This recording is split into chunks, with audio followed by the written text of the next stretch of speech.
So here's how to test PSP Go. First you can flick it up, and then that's going to make the power switch work. You can also check that the power switch works on its own. Make sure it turns on.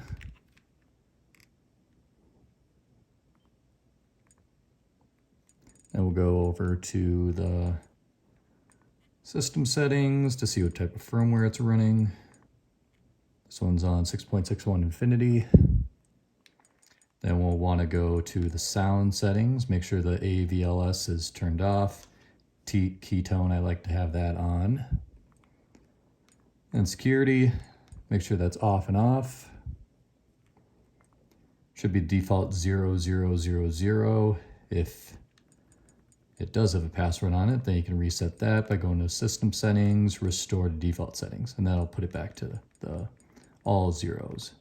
So we'll go to network settings, infrastructure mode.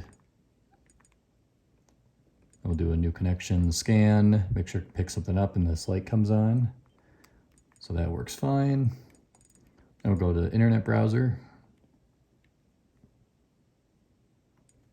Make sure the joystick works.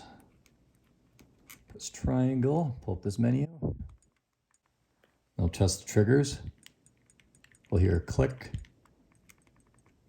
Press select, press start, go back up to this menu. Then we'll try pressing the brightness button, which is back here. Make sure it moves.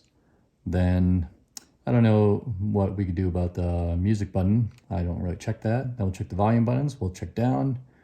Then this system happens to not have a functional volume up button. Then that's pretty much it. And press the PlayStation button. Make sure that loads up, and we're good. And then we also have to check that it charges.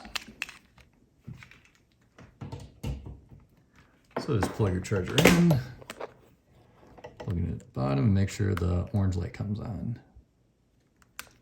And there you go.